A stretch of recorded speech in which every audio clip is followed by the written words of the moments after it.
In this video, we're going to go over the common methods of hacking. So what are some of the most common methods that hackers are going to be using to take over information, to gain access to networks, right? What are the different techniques that they use and essentially how they work so that you can become aware as to what you're going to be, going up against essentially.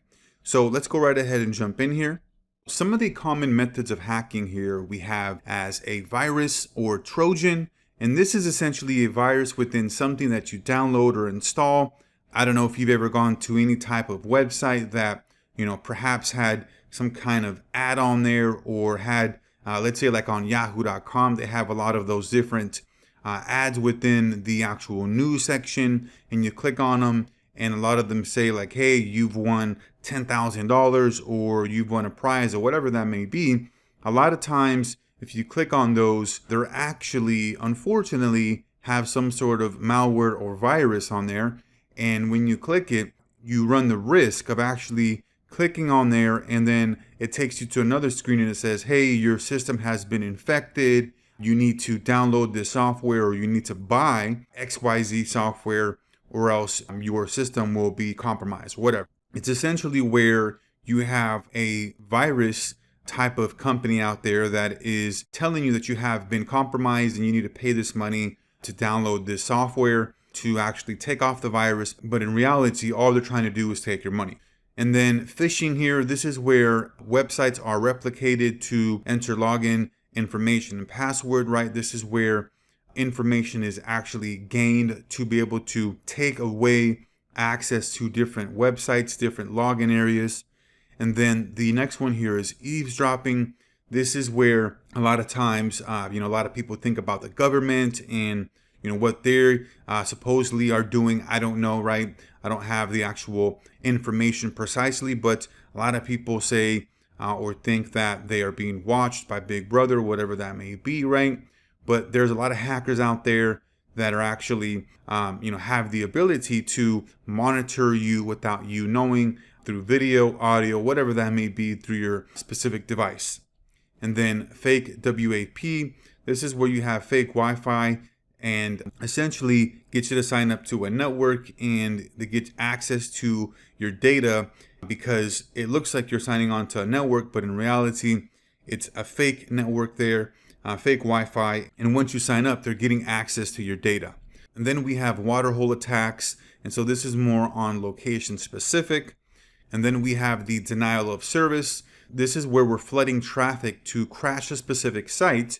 Let's say that you have like a WordPress website, and for most WordPress websites, they have like the actual website.com, and then they have /WP and then dash or hyphen admin, right? WP hyphen admin. And anytime you go to that URL for that particular website that's hosted with WordPress, you're going to get to a login portal, right? A login page. And so what people can do is flood a bunch of traffic to crash your site so that you cannot get access to your website and actually log in. And then we have the keylogger here. This is malware that tracks your keypad. What they can do with this is essentially install it and be able to track what you're pressing on your actual phone or your computer, your device. And let's say if you're logging into a website, they can track what actual keypad numbers you're using, which letters, and so they can use that to gain privately secured information. And then social engineering, and this is the psychological manipulation of people into performing various acts or divulging confidential information. Now, a good example of this one here is just think about if you've received a text message from somebody saying, hey, free ticket to a vacation or whatever that may be, right? You get a random text out of nowhere saying you've won a prize, you've won something, and then in return, they ask you, hey, all you need to do is give us your name, email, and birth date or whatever, right? And then those individual hackers now have access to your information and they can use that to gain access to your phone, to your devices, right? And so this is used a lot of times where people are just they're not thinking that people are out there that are malicious and have malicious intent. Unfortunately, that's where a lot of people get taken advantage of, because they don't really think the worst, or they think that it's just somebody, reaching out to them that is actually letting them know that they've won something, right? So this is a big factor here. This is how a lot of people get taken advantage of. And one of the biggest problems we have with malicious intent and hackers with this here, the social engineering, taking advantage of people's natural inclination to be curious, right? And another simple example of this is if you're getting phone calls from like a government or a business, them acting like they're actually the government or a business when they're really not, right? Trying to get access to your information. And then bait and switch. This is where you have fake ads that take you to a page with the virus, just like I was mentioning earlier as well, where you have some sort of web page that you visit and it has an ad on there and it says you've won a trip to whatever, or you've won a gift card for $1,000 or whatever. And then you click on it and boom, you go to a page that has some sort of virus on there, unfortunately. And then you have cookie theft here.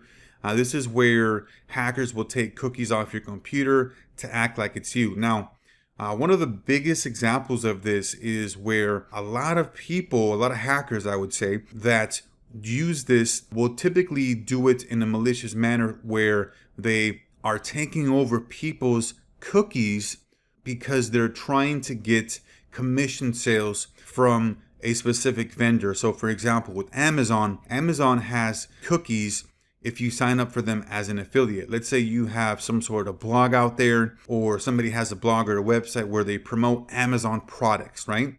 And so somebody lands on the website there, they click on the Amazon product, they go to Amazon.com, they then get a cookie on their computer, right, with Amazon's cookie there for I think 30 days. And so what people will do as far as these hackers is they'll steal those cookies and they'll move them over to their own Amazon affiliate account.